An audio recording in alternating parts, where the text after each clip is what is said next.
శారీస్ ప్రతి 10,000 రూపాయల కొనుగోలుపై ఒక గోల్డ్ కాయిన్ ఉచితం. ప్రాజెక్ట్ అందులోనేమో కృష్ణుడు క్యారెక్టర్ లాంటిది అయింది. ఇందులో హీరోయిన్ సపరేట్ అదో క్యారెక్టర్. ముద్దు సన్నాసి పాట దాంట్లో ధర్మరాజ్ క్యారెక్టర్ నాకు ఇచ్చారు. భీముడేమో ప్రసాద్ బాబు, అర్జునుడేమో చిరంజీవి గారు, నకులు సహదేవుళ్ళేమో పేర్లేదు గుర్తులేదు వాళ్ళు. ఆ సినిమా అప్పుడు ఇక మేమందరం 5 అన్నదమ్ముల్లా కలిసిపోయాం అనమాట. వాళ్ళందరూ నన్ను అన్నయ్య అని పిలిచేవారు. నేను వాళ్ళేమో తమ్ముడు క్యారెక్టర్ కాబట్టి పేర్లతో పిలిచేవాడిని. అలా చేసి షూటింగ్ లేకపోతే అందరం కలిసి సినిమాలకు వెళ్ళిపోయేవాళ్ళం. ఈ 5 మేము 5 కలిసి సినిమాలకు వెళ్ళిపోయేవాళ్ళం. ఇది వచ్చేసరికి బయటకు వచ్చినప్పటికి అప్పటికి మంచి రైజులో ఉంది ఇది కెరీర్. మీరు బయటికి రాగానే అందరూ వచ్చేసి ముగేసేవారు, సంతకాలకి ఇంతకాలు అని ఎవరు షేక్ హ్యాండ్ లేనివారు. ఇవన్నీ చూస్తుంటే ఒక రోజు అన్నాడు చిరంజీవి గారు. అప్పుడు ఇంకా ఆయన సినిమా రిలీజ్ కూడా కాల, మనోరు పాండ జరుగుతుంది. అన్నయ్య రేపు పొద్దున్న నాకు కూడా ఇట్లా వస్తారా అన్నాడు. దీని మీద 10 రెట్లు వస్తారా నీకు? ఎలా చెప్పారు సార్? ఎలా చెప్పాను అంటే ఆయన కొత్త సినిమా, మొట్టమొదటి సినిమాది. దానికి ముందు ఏదో పునాదిరాళ్ళు ఏదో చేశారు. ప్రాణం ఖరీదు కూడా ఇది జరుగుతూ ఉండగానే వచ్చింది అది. కాబట్టి అది ముందు రిలీజ్ అయింది, ఇది లేట్గా అయింది. అప్పుడు మేమందరం కలిసి కూర్చున్నప్పుడు అతను నేనే ఉండవు, మీ ఇష్టం వచ్చిన సాంగ్ ఏంటి ఏదైనా నేను డ్యాన్స్ చేస్తాను అనేవాడు. అంటే తెలుగా, ఇంగ్లీషా, హిందీ అంటే ఏ లాంగ్వేజ్ అయినా మ్యూజిక్ సౌండ్ అంటే దానికి తగ్గట్టుగా రిథమిక్గా చేసేవాడు. అది డ్యాన్స్ అంటే భరతనాట్యం కాదు, క్లాసికల్ డ్యాన్స్ ఇంకోటో కూడా కాదు. మ్యూజిక్కి తగ్గట్టుగా గద్దులు వేసేసి చేసేవాడు. మనం బలి చేస్తున్నాడే, ఇక ఇంతకంటే కావాల్సింటే ఎలాంటి ఏంటి అనుకున్నాం. తర్వాత అతనిలో అడ్వాంటేజ్ అంటే కళ్ళు ఎక్సలెంట్ కళ్ళు అండి. అతని కళ్ళు కోపంగా చూశాడంటే అసలు చాలా ఇదిగా ఉంటుంది. అలాగే నవ్వుతూ కామెడీ కూడా బాగా చేయగలడు. మంచి టైమింగ్ అండి. మంచి టైమింగ్ ఉంది. అప్పుడు కృష్ణనాథ్ గారు అన్నాడు ఒక రోజున, మురళీమోహన్ వీడు మంచి విలన్ అవుతాడయ్యా మన తెలుగు ఇండస్ట్రీలో, బాగున్నాడు అన్నాడు. ఇండస్ట్రీలో తిరిగి విలన్ అవటం ఏంటంటే బాబు, ఇండస్ట్రీకి మొగుడు అవుతాడు చూడండి. ఫస్ట్ సినిమా రిలీజ్ అవ్వకముందే అన్నా నేను. అవునా? అయితే ఈ మాట నాతో అరవింద్ గారు కూడా అన్నారండి. ఇది వాళ్ళ సిస్టర్కి సంబంధం వచ్చినప్పుడు, సరే మంచి విలన్ అవుతాడు ఇండస్ట్రీలోని 100% అని అనుకున్నానండి, బట్ హీరోగా ఇంత అని నేను అనుకోలేదని అరవింద్ గారు కూడా అన్నారు సార్ నాతో. హీరోగా టర్న్ అవడం పట్ల అసలు మీరు హీరోగానే అవుతారని ఎక్స్పెక్ట్ చేశారా, లేదా విలన్ లాగా వెళ్ళి? అట్లా కాదు, మొట్టమొదటి కొంచెం హీరోగానే నెగిటివ్ క్యారెక్టర్లు చేశాడు. అదే కుక్కగట్టు చెప్పదెబ్బాలి అట్లాంటి. ఆ తర్వాత నుంచి పాజిటివ్ క్యారెక్టర్లోకి వచ్చాడు బ్రహ్మాండంగా. సో మీరు ఆయన సక్సెస్ని అంటే ఆయన వచ్చిన తర్వాత కొన్ని సినిమాల్లో విధానాలు చాలా మారిపోయినాయి. సాంగ్స్ అంటే ఏదో హీరోయిన్ మీద ఎక్కువ చేస్తారు, సాంగ్ హీరోలు ఎక్కువ పరిగెట్టడం, ఊటీ తోటలో లేకపోతే నాగేశ్వరరావు గారికి బాగా డ్యాన్స్ చేసేవారు ఆ రోజు. స్టెప్పులు అంటే నాగేశ్వరరావు, కృష్ణ గారి స్టెప్పులు కానీ, శోభన్ బాబు గారి స్టెప్పులు కానీ, ఎన్టీఆర్ గారి స్టెప్పులు కానీ అవన్నీ మా అందరి ఒక టైప్, ఒక స్కూల్ మీద. కాకపోతే ఏంటంటే సలీం మాస్టర్ వచ్చిన తర్వాత రామారావు రెచ్చిపోయారు. అవునండి, బ్రహ్మాండంగా చేసేవాడు. ఎదురులేని మనిషి కదా బిగినింగ్. కృష్ణముకుందామరారి పాట బిగినింగ్ అండి, రామారావు స్టెప్ లేయడం. సో ఆ విధంగా మేము పెద్ద టాలెంట్ కాకపోయినా ఉన్నంతలో చేయగలిగాం అనేది. బట్ చిరంజీవి గారు వచ్చినప్పుడు టోటల్గా వరల్డ్ మారిపోయింది. అదే అన్న, సాంగ్స్ సిస్టమ్స్ మారిపోయింది, ఫైట్ సిస్టమ్స్ కూడా బోడదు మార్పు వచ్చింది. ఫైట్లో ఏం చేసేవారంటే ఫైట్ మాస్టర్ లాగానే, అన్న నువ్వే ఎక్కువ కష్టపడుతూ రిస్క్లన్నీ షార్ట్లన్నీ పెడతాను, డూపులు చేసేస్తారు, మధ్య మధ్యలో మీకు క్లోజ్ షాట్లు ఇస్తాను నేను. ఓకే, ఎందుకంటే రామారావు అలాగే చేశారు, నాగేశ్వరరావు కూడా అలాగే చేశారు. ఎవరైనా సిస్టమ్ అది, కెమెరాకి ఇట్లా కొట్టండి అని మనం ఇట్లా 4-5 సార్లు ఇట్లా కొట్టడం తీసేవాడు. అవతల వాళ్ళు డమాలు పడిపోతుంటారు వాళ్ళు. అట్లా చిరంజీవి గారు వచ్చిన తర్వాత వీటన్నిటిలోనూ మార్పు వచ్చింది. అందుకని నేను అంటాను, చిరంజీవి ఇండస్ట్రీకి రాకముందు, చిరంజీవి ఇండస్ట్రీకి వచ్చిన తర్వాత, క్రీస్తు పూర్వం క్రీస్తు శకం లాగా అవును, అదొక చిరంజీవి శకం అనమాట. అంత సక్సెస్ అవ్వటం, సాంగ్స్ బ్రహ్మాండంగా చేసేయడం, ఫైట్లు బ్రహ్మాండంగా చేసేయడం. ఆ తర్వాత కృష్ణ గారు మేమందరం ఇట్లా ఫైట్లు చేస్తుంటే ఎవరికి నచ్చేయి కదా. అవునండి, అవన్నీ ఏంటో తేలిపోయాయి. చిరంజీవి గారు వచ్చి ఫైట్లు చేసిన తర్వాత ఇంకెవరు డూప్ అంటే కూడా ఒప్పుకునేవాడు కదా. నేను చేస్తానండి, నాకు డూప్ అక్కర్లేదు అనుకున్నట్టుగానే సినిమా. బాపు గారు కూడా చూసి షూటింగ్ జరిగే రోజుల్లోనే చిరంజీవి చేసేస్తా అంటే ఆ జనం మధ్యలో ఆ డ్యాన్సులు అవన్నీ సెకండ్ టేక్ అనేది కూడా అవసరం ఉండేది కాదు. చేస్తాడు ఆయన కూడా, చాలా బ్రహ్మాండంగా ఉన్నాడు, చాలా బాగా చేస్తున్నాడు, పెద్ద హీరో అవుతాడని ఆయన. జయకృష్ణే అసలు తీసుకొచ్చింది. ఫిల్మ్ ఇన్స్టిట్యూట్లో చేసిన వాళ్ళలో బాగున్నాడు ఈ కుర్రాడని చెప్పి జేకెస్ తీసుకొచ్చి పెట్టాడు. అవునా? అప్పుడు క్రాంతి కుమార్ కూడా చూసి క్రాంతి కుమార్ ప్రాణం ఖరీదులో పెట్టాడు. సో అట్లా ఇక సక్సెస్ వచ్చేసి అవునండి దుమ్ము దులిపేశాడు. ఆయన ఒక యుగం కింద యుగం ఫామ్ అయిపోయి. అంటే అదొకటి. ఇంకో గొప్ప విషయం ఏంటంటే ఆయనకి వెనక ఎవరు లేరు, స్వతహాగా సొంతంగా కష్టపడి పైకి వచ్చిన వ్యక్తి. అంటే ఇక్కడ ఒక్క పాయింట్, మీరు ఒక 50 ఏళ్ల సినిమా పరిణామాలన్నిటికీ కర్మసాక్షి మీరు. అంటే మీరు అన్నిట్లో ఉన్నారు, ఇందులో లేరు, అన్నీ మీకు తెలుసు, బట్ మీకు ఏమీ తెలియనట్టుగానే ఉన్నారు ప్రతిదీ. ఇప్పుడు మొదటి నుంచి కూడా సార్ అన్ని చోట్ల ఎక్కడ సినిమా ఇండస్ట్రీ గురించి ఎవరు మాట్లాడుకున్నా ఒకరి ఎదుగుదల కానీ లేకపోతే ఒకరి తాలూకా డౌన్ఫాల్ కానీ వీటన్నిటి మధ్యలో క్యాస్ట్ అనే పాయింట్ని ఎక్కువగా అందరూ రిఫర్ చేస్తారు సార్. అందరూ ఆల్మోస్ట్ సినిమా ఇండస్ట్రీ అనగానే ఓకే, రాజకీయాలు అంటే ఇంకా క్యాస్ట్ బేస్డే అనుకోండి, ఇంకా అవి ఓసీలు ఎస్సీలు ఎస్టీలు ఇంకా ఆ గొడవలు. సినిమా ఇండస్ట్రీకి వచ్చే వరకు ఇది ఎంతవరకు కరెక్ట్ అంటుంది ఈ రూమర్ కానీ ఈ ఆరోపణ కానీ సినిమా పరిశ్రమ మీద? ఎందుకంటే మీరు ఒక వర్గం, చిరంజీవి గారు ఇంకొక వర్గం. బట్ చిరంజీవి గారి గురించి మీరు ఇంత గొప్పగా మొదటి నుంచి మాట్లాడారు ఏం సార్? ఆయన రేజ్ కూడా అలాగే అందరూ ఎంకరేజ్ చేసి ఆయన తలని పట్టుకున్నారు. ఈ ఆరోపణ ఎందుకండి సినిమా పరిస్థితి? నాకు తెలిసినంత వరకు మెడ్రాస్లో ఇండస్ట్రీ ఉన్నంత వరకు ఏ రోజున కూడా క్యాస్ట్ ఫీలింగ్ అనేది లేదు అక్కడ. నువ్వేం క్యాస్ట్ అనేది ఎవరికి తెలిసేది కాదు. ఫలానా పేర్లు చెప్పుకున్నా ఫలానా డైరెక్టర్ అని చెప్పుకునే వాళ్ళేమే తప్ప ఇదిగో ఇతని ఈ క్యాస్టాడు కాబట్టి మనం చేయాలి అనేది ఇట్లాంటివి ఉండేవి కదా అసలు. ఓకే. హైదరాబాద్ వచ్చిన తర్వాత అది ఈ రాజకీయం ఇక్కడ అందరూ కూడా ఇది కదా. మెడ్రాస్లో ఉన్నంత వరకు ఏంటంటే సినిమా వాళ్ళందరూ ఒక గ్రూప్, ఒక family irrespective of the caste. Gents కలిసేవారు, లేడీస్ కూడా, ఫ్యామిలీ లేడీస్ కూడా వాళ్ళు కూడా చక్కగా కలుసుకునేవారు. ఎందుకంటే ఏ ఫంక్షన్ వచ్చినా మన సినిమా వాళ్ళందరినీ పిలుచుకునేవాళ్ళం. అందుకని అందరూ అసలు ఎక్కడ ఎవరికి కూడా క్యాస్ట్ అనేది తెలియదు అసలు.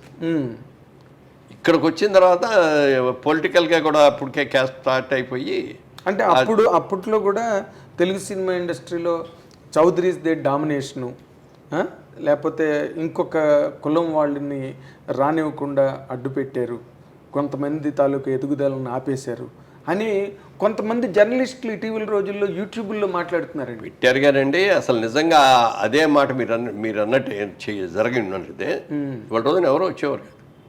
మరి సినిమా ప్రొడ్యూసర్లు ఎక్కువ 75% చౌదరీస్ ఆర్టిస్టు, మెయిన్ రామారావు, నాగేశ్వరరావు, సోహన్ బాబు గారు, కృష్ణ గారు, మీరు అందరూ. అవును. ఒక కృష్ణరాజు గారు మినహాయిస్తే కృష్ణ అందరూ వాళ్ళు. మరి డిస్ట్రిబ్యూటర్స్, మీకు ఏ డిస్ట్రిబ్యూటర్ కంపెనీ అయినా చెప్పండి, అందరూ వాళ్ళే. థియేటర్స్ ఉన్నవాళ్ళు అది ఎక్కువ వాళ్ళే. ఇంత డామినేషన్ ఉంది, ఫలానా వాళ్ళు రాకూడదని అనుకోవాలి. టాలెంట్ ఎవరి దగ్గర ఉంటుంది, ఎందుకంటే క్రియేటివ్ జాబ్ సినిమా అనేది. అవునండి. ఇది పార్టీ అంటే అది వేరే విషయం. ఇదిగో ఈ మన కులం అని చెప్పి ఇక్కడ పెట్టుకుంటే ఇతను ఓట్లు ఇన్ని వస్తాయి ఎందుకని చెప్పి కులానికి ఇన్ని ఓట్లు, సినిమా అది కాదు కదా. సినిమాలో టాలెంట్ మనం ఇచ్చిన క్యారెక్టర్ బాగా ఎవడు చేయగలడు, ఎవరికి మార్కెట్ ఉంది చూసుకొని చేస్తాం అంతే తప్ప సినిమాలో మెడ్రాస్లో ఉన్నంత వరకు అసలు క్యాస్ట్ అనేది లేదు సార్. ఎవరే క్యాస్ట్ కూడా తెలియదు. హైదరాబాద్ వచ్చిన తర్వాత మాత్రం కొంతవరకు వచ్చింది, బట్ అది కూడా టెంపరీ. ఇప్పుడైనా ఎవరికి టాలెంట్ ఉంటే వాళ్ళకి ఇస్తారు.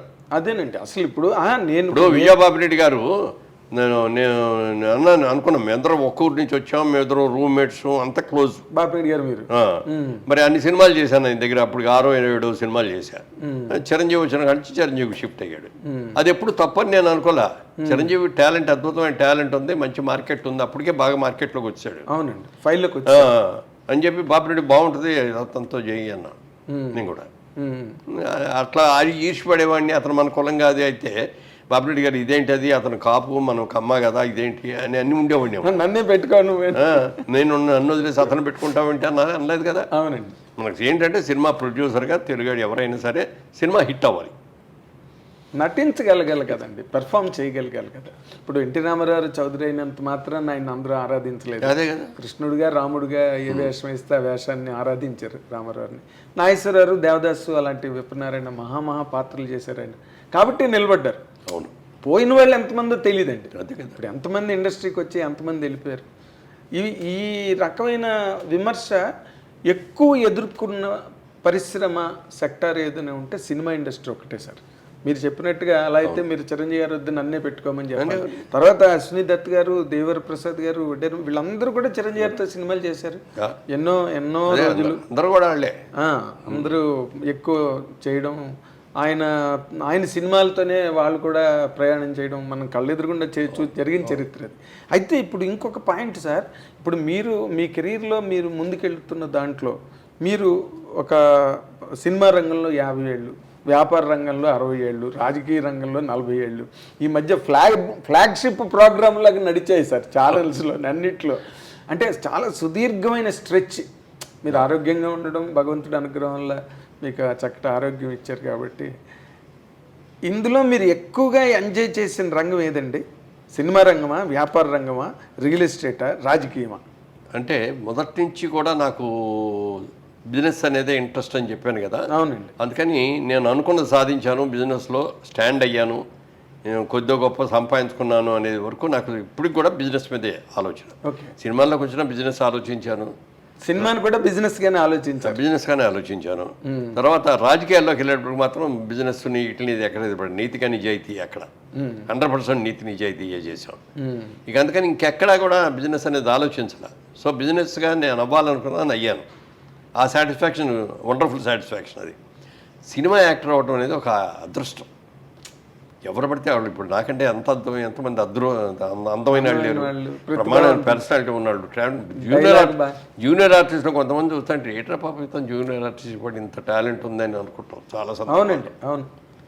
కొంతమంది ఏమో చేతులారా చెడగొట్టుకునే వాళ్ళు కొంతమంది ఉంటారు, కొంతమంది ఏమో రాంగ్ డెసిషన్స్ తీసుకొని కొంతమంది అవుతారు. అవునండి. అందుకని సినిమా యాక్టర్ అవ్వడం అనేది ఒక అదృష్టం సార్, పూర్వజన్మలో ఇచ్చిన అదృష్టం లాంటిది. అవును. ఇప్పుడు బిజినెస్ మ్యాన్లో నేను ఎంత బిజినెస్ చేసినా మా చుట్టూ ఉన్న నలుగురికి తెలుసు తప్ప ఇంకెవరికి తెలియదు. అవునండి. సర్కిల్ వరకే తెలుస్తుంది అంతే. పొరుగురు వెళ్ళామంటే నువ్వేంటి, ఎవరు నువ్వు? నేను బిజినెస్ మ్యాన్ అంటే ఏం బిజినెస్ అంటాడే తప్ప దాన్ని మన పాపులారిటీ ఏమి ఉండదు. అవునండి. అదే సినిమా యాక్టర్ అనుకోండి, అందరికీ తెలిసిపోతాం. ఏ ఊరు వెళ్ళినా క్రేజ్గా వచ్చేస్తారు, షేక్ హ్యాండ్లు అంటారు, రండి మా ఇంటికి అంటారు. సొంత మనిషి, ఫ్యామిలీలో మనిషిలాగా ఫీల్ అవుతారు. వాళ్ళ ఇంటికి తీసుకెళ్తారు, కాఫీ ఇస్తారు, భోజనం పెడతారు, ఫోటోలు తీయించుకుంటారు, ఇవన్నీ చేస్తారు. తర్వాత రాజకీయ నాయకుడు ఉన్నాడు అనుకోండి, పదంలో ఉన్నప్పుడు చాలా బాగా ఉంటుంది. ఎంబడ పడిపోతారు జనం, జనం అంటారు, గన్మెన్లు, కార్లు, పైన రెడ్ బల్బులు ఇవన్నీ ఉంటాయి. కానీ ఒకసారి పదం నుంచి దిగిన తర్వాత ఎవడన్నా పలకరిస్తాడా? అస్సలు ఎవడు పలకరిస్తాడు. పలకరించండి సరికదా, ఏసడిస్తారండి, ఏసడిస్తారు. అలా చేసాడు, ఇలా చేసాడు, విమర్శిస్తారు. వాడి మూలంగా నేను ఇట్లా నష్టపోయాడు, ఇట్లా ఉంటాయి. అందుకని సినిమా ఇండస్ట్రీలో వచ్చిన దాన్ని నేను అదృష్టంగా భావిస్తాను, ఎంజాయ్ చేశాను దాన్ని. తర్వాత నాకు అభిమాన నటుడు కూడా చెప్పారంటే నాగేశ్వరరావు గారు. రామారావు కాదండి, రామారావు గారి పౌరాణిక సినిమాలును జానపద సినిమాలు నాకు ఇష్టం. సోషల్ సినిమాలు అన్నీ అంటే నాగేశ్వరరావు గారే నాకు. ఓకే. ఆ రోజుల్లో నాగేశ్వరరావు గారు, సావిత్రి గారి కాంబినేషన్లో వచ్చింది సినిమా వచ్చిందంటే అసలు కంపల్సరీగా ఫస్ట్ డే వెళ్ళిపోవాల్సింది. ఓకే. అలా ఉండేది. ఆయన ఇన్ఫ్లుయెన్స్ కూడా నా మీద చాలా ఎక్కువ. అవునండి. మొదటి సినిమాల్లో కొన్ని చోట్ల మీరు ఇలా అనుకోవడాలు నాగేశ్వరరావు అదే అనివారండి, అన్నారు. నన్ను కూడా నా దగ్గరికి కూడా వచ్చారు. ఏమన్నా నేను ఎప్పుడు ఆయన్ని, నాకు ఇమిటేషనే రాదు, యాక్టింగ్ అంటే నేను ఏమనుకుంటానో అది ఫీల్ అయ్యి చేస్తాను అంతే, క్యారెక్టరే తప్ప నేను ఇది చేయలేదండి అని అన్న తర్వాత ఆలోచించి తర్వాత చూస్తే నా సినిమాలో కొన్ని ఉన్నాయి. అంటే ఆయన ఇమేజ్ నాలో అలా జీర్ణించుకుపోయారండి మీరు. అది నాకు తెలియకుండా కొన్ని వచ్చినాయి, తర్వాత అవి రాకుండా జాగ్రత్త పడ్డాను. తర్వాత అదే మేము అప్పుడు స్కూల్లో చదువుతున్న రోజుల్లో మీ సినిమాలు వస్తే అనివారండి, మాకు నవ్వొచ్చింది. ఆ మాటకి ఇప్పటికీ నవ్వొస్తుంది నాకు. నా అగ్గడి కటింగ్లో ఎక్కువ రేడి కానీ మురళీమోహన్ అంటే. బట్ మీ సినిమాలన్నీ దైవికంగా వచ్చినవన్నీ ఆడడం అంటే సినిమాలు సెలబ్రేట్ అయ్యాయి. తర్వాత ఏంటంటే నాగేశ్వరరావు గారు, శోభన్ బాబు గారు, నేను మా అందరిది ఒక కేటగిరీ, ఫ్యామిలీ ఓరియంటెడ్ సినిమాలు అన్నీ కూడా. అంటే కుటుంబ సమేతంగా అందరు కలిసి కూర్చొని చూసే సినిమాలు. అవును. రామారావు అనేటప్పటికేమో జానపదాలు ఇవి అనేది ఒకటి చూస్తే మాస్ ఆయన ఇవన్నీ. అవును. మరి కృష్ణ గారు అనేప్పుడు మొదటి నుంచి కూడా యాక్షన్ హీరో. అవును. Action hero, dashing and daring hero. అవును. అసలు ఎవడో చేయని అని సినిమాస్కోప్ అనేది ఏంటో తెలియదు, 70mm ఏంటో ఏమిటో తెలియదు, యాక్షన్ సినిమాలు ఏంటో తెలియదు. ఇలాంటి కానీ మీరిద్దరూ కలిసి చదువుకోవడం, క్లాస్మేట్స్, బెంచ్ మేట్స్, అన్ని మేట్స్ మీరు ఎన్ని మేట్స్ ఉంటే అన్ని. మరి ఏ రోజైనా అసలు కృష్ణ గారిలో ఈ రకమైన యాంగిల్ మీకు కనిపించిందండి? తొలి రోజుల్లో ఆయన చాలా అమాయకంగా కనిపించేవాడు కదా. అదే చెప్తున్నా, చాలా అమాయకంగా ఉండేవాడు. మనిషి బాగా అద్భుతమైన కలర్ కదా, తెల్లగా ఉండేవాడు. మంచి గిరదాలు జుట్టు కూడా బాగా ఒత్తుగా ఉండేది. చాలా అందంగా ఉండేవాడు. ఆయన తెనాలి కాలేజీలో సీటు రాక తను అడిగిన గ్రూప్ ఎంపీసీ గ్రూప్ ఏలూరులో వస్తే ఇక్కడికి వచ్చి జాయిన్ అయ్యాడు. ఓకే. సో అందరూ కొత్త, ఎవరో తెలియదు. ఆయనకి తెలిసేది పట్టమంటే ముఖర్జీ గారు వాళ్ళ అక్కగారి ఊరు ఆ ఊరే కాబట్టి ఆయన తెలుసు. మన మల్లెపూ ముఖర్జీ గారు. ఓకే. ఆయన నా దగ్గరికి తీసుకొచ్చి ఇట్లా మా అగ్గారు ఊరు, మీ సెక్షనే బి సెక్షను, మీ ఇద్దరు కలుసుకుంటుండే అని చెప్పి నాకు అప్పు చెప్పారు. అక్కడి నుంచి మీ ఇద్దరం